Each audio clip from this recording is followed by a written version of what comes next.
হাওড়া নদীতে যুবকের মৃতদেহ উদ্ধারে চাঞ্চল্য। পরিচয়হীন মৃতদেহ ঘিরে বাড়ছে নানান জল্পনা।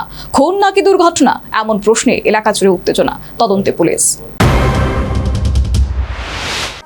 রানীর বাজার থানাধীন পূর্ব নোয়াগাঁও এলাকায় হাওড়া নদী থেকে এক অজ্ঞাত পরিচয় যুবকের মৃতদেহ উদ্ধারের ঘটনায় তীব্র চাঞ্চল্য ছড়িয়েছে। সকালে স্থানীয় বাসিন্দারা নদীর জলে দেহটি ভাসতে দেখে থানায় খবর দেন। খবর পেয়ে পুলিশ ঘটনাস্থলে পৌঁছে মৃতদেহটি উদ্ধার করে। মৃতদেহটি উদ্ধার করে পুলিশ তা ময়নাতদন্তের জন্য পাঠায়। নাম পরিচয় জানার চেষ্টা চলছে বলে জানালেন কর্তব্যরত পুলিশ কর্মী।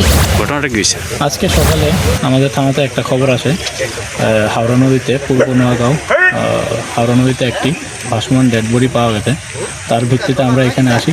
আসার পর ডোমের সাহায্যে ডেড বডিকে ডাঙায় ওঠানোর পর একটি আননোন ডেড বডি হোক, তার জন্য আমরা ইনভেস্টিগেশন চালাচ্ছি যে ওনার পরিচয় যাতে পাওয়া যায়।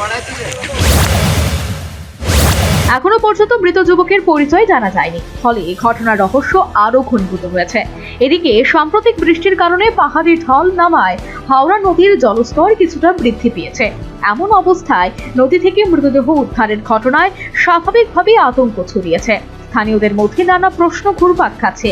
এদিকে নিছক জলে ডুবে মৃত্যুর ঘটনা, নাকি এর পেছনে রয়েছে অন্য কোনো রহস্য, তা নিয়ে জল্পনা তুঙ্গে। অনেকেই সন্দেহ প্রকাশ করছেন, খুন করে দেহ নদীতে ফেলে দেওয়া হয়েছে কিনা। পুলিশ ঘটনার সব দিক খতিয়ে দেখছে বলেই জানা গেছে। আশপাশের থানাগুলির সঙ্গে যোগাযোগ করে নিখোঁজ ব্যক্তিদের তালিকা মিলিয়ে দেখা হচ্ছে। এই ঘটনার জেরে এলাকায় একদিকে যেমন চাঞ্চল্য তৈরি হয়েছে, তেমনি বেড়েছে সাধারণ মানুষের উদ্বেগ। দ্রুত তদন্ত শেষ করে ঘটনার প্রকৃত সত্য সামনে আনার দাবি জানিয়েছেন স্থানীয়রা। Bureau report, news vanguard.